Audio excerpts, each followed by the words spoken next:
আজ আমাদের সাথে যিনি আছেন মহুয়া খান চৌধুরী, উনি একজন বডি ডিটক্সিফিকেশন সেন্টারের অনার এবং উনি একজন সাকসেসফুলি ভাবে বডি ডিটক্সিফিকেশন সেন্টার চালান এবং ওনার মাধ্যমে আমরা জেনে নেব কিভাবে মানুষ এসে সুস্থ হচ্ছে এবং কি মিরাকেল ম্যাজিক ঘটছে।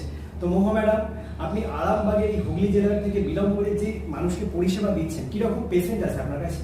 এখানে মানে অনেক ধরনের নানা রকম যে কোনো ক্রনিক রোগে ভুগছে তারা সবাই আছে।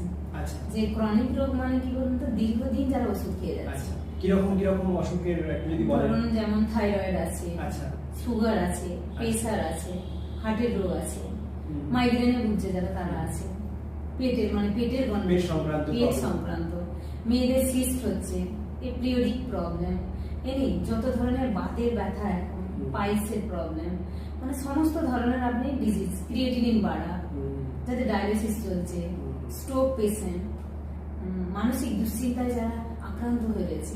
এক একজন এখন দেখবেন এই যে পড়াশোনা করছে না বা রেগে মারামারি করছে, মানে এইসব পেশেন্ট অ্যাকচুয়ালি বলতে চাইছেন ইন্টারনাল যে সমস্ত অসুখ বিসুখগুলো আছে, নট ফর অ্যাক্সিডেন্ট।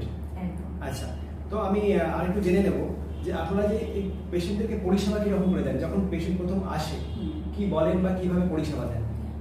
কোনো পেশেন্ট যখন আসছে ফ্রেন্ড এখানে, তখন তাকে কি পরিষেবা দেওয়া হচ্ছে যে তার মাইন্ড ডিটক্স, মানসিক দুশ্চিন্তা, যে সমস্ত রোগের মেন আমাদের এখানে একটা পেশেন্টকে ট্রিটমেন্ট দেওয়া হয় যে তার মনের দুশ্চিন্তাটা কি, মাইন্ড ডিটক্স করানো হয়।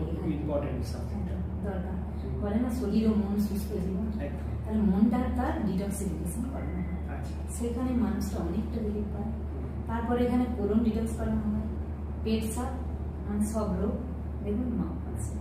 নেক্সট কি করা হয়, তার হোল বডি, যে কিডনি, লিভার, স্টোম্যাক যা আছে সমস্ত অর্গান, বডি পার্টস গুলোকে, যে গাড়ি যেমন সার্ভিসিং করানো হয় ওই রকম একটা হোল বডিকে তার টক্সিনটা রিডিউস করা হয়, ডেন সিস্টেমটাকে পরিষ্কার করে দেওয়া।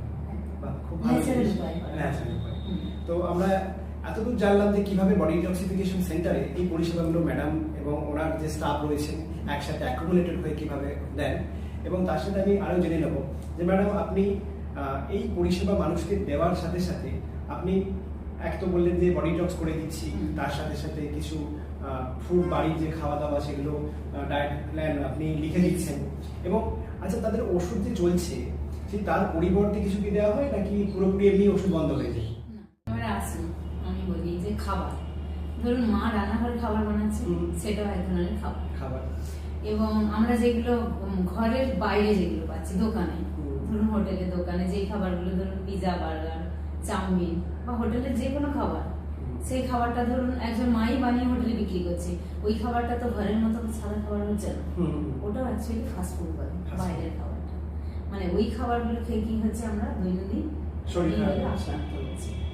তো তার সাথে সাথে আমরা যেই খাবারগুলো দিই, ধরুন ব্লু জোনের খাবার, যেমন ইটালি, গ্রিস, আন্দামান নিকোবর দ্বীপপুঞ্জের জানোয়া, এরকম কিছু 5টা জায়গায় আছে যেই খাবারগুলো খায় ওখানকার মানুষ কি করেন বলতো, সুস্থ লাইফ লিড করে, ওদের কোনো ডাক্তার ওষুধ কোনো লাগে না, তাহলে ওখানকার মানুষরা কি থাকে, নিরোগ লাইফ লিড করে, জীবনযাপন। ওই খাবারগুলো কি করা হয়, ওই যে পেশেন্টটা আছে তাদেরকে তাদের রোগ অনুযায়ী প্রেসক্রাইব করা হয়। মানে অসুখ বিসুখ অনুযায়ী যেমন ওষুধ কম্পোজিশন দিয়ে আপনারা ওই ফ্রুট দেন, সুপার। কিছু সেই খাবার আছে, ধরুন মহাকাশে যারা যাচ্ছে সেইখানে বিস্কুট নিউট্রিশন দেওয়া হচ্ছে, যেখানে ধরুন কিছু প্রেসার রিলেটেড বা সুগার, এরকম কিছু বাতের ব্যথা যেগুলো হচ্ছে সেইগুলো, ধরুন জালোয়ার কিছু সুপার ফুড দেওয়া হচ্ছে তাদেরকে, আন্দামান জালোয়া, হ্যাঁ। এবং দেখবেন ব্লু জোনের সুপার ফুড দেওয়া হচ্ছে তাদেরকে, যাদের খুবই ক্রিটিক্যাল রোগ, সমস্যা বেশি, তাদেরকে দেওয়া হচ্ছে। ইভেন আমার মতে বলা হয় যারা সুস্থ আছে তাদের জন্য এই প্রোটেকশনটা না খুবই।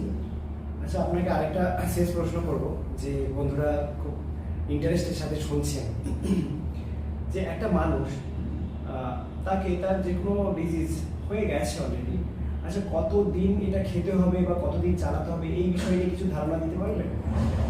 কতদিন মানে আপনি কতদিন খাবার খেয়ে বেঁচে থাকবেন, মানে কতদিন খাবার খাবেন, সারা জীবন খাবার খাবো, তাহলে কেমন খাবার খাবেন এখানে হোল বডি ডিটক্সের মাধ্যমে বলা হচ্ছে। তো আপনি নিজের শরীরটা যখন টক্সিন মুক্ত করবেন তখন আপনি নিজে বুঝে যাবেন যে এই খাবারটা কতদিন আপনি খাবেন, এখানে কোনো টাইম লিমিট থাকে না। আপনি 2 দিনও খেতে পারেন, 10 দিনও খেতে পারেন, আপনার শরীরে যেইভাবে দিবেন, মানে সজাগতায় আমাদের যেমন গাড়ি চালালে পেট্রোল দিতে হয়, আমাদের তেমনি শরীরকে সুস্থ রাখতে গেলে আমাদের তাহলে সুস্থ খাবার দিতে হবে, যে খাবারটা আমাদের শরীরকে সুস্থ রাখবে। কিন্তু এর বাইরে আমরা যখনই যাব তখনই আমরা অসুস্থ হয়ে পড়বো, আর তখনই আমরা আবার সেই পুরোনো দিনের যে চলে যাব। তো যাই হোক, আমরা এখান থেকে আজকে পুরোপুরিভাবে আরোগ্য সেন্টারের অনারের সাথে আমরা কথা বললাম, এবং আগামী দিনে মহুয়া ম্যাডামকে নিয়ে আরও আমরা অনেক ভিডিও নিয়ে আসবো। তো মাই ডিয়ার ফ্রেন্ডস, আমরা ডিসক্রিপশনে ফোন নাম্বার দিয়ে দিচ্ছি।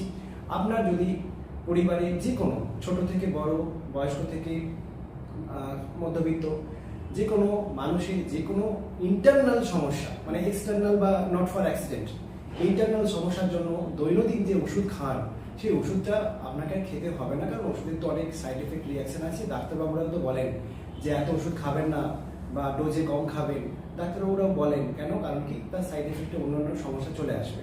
তো আমরা যদি সেই জায়গা থেকে রিমুভ করতে চাই বা আমরা সুস্থ হতে চাই, তাহলে অবশ্যই মহুয়া ম্যাডামের সাথে যোগাযোগ করবেন, এবং আপনার দিনটি শুভ হোক। আপনারা ভালো থাকুন, সুস্থ থাকুন, আর এখানেই আমরা ধন্যবাদ করছি।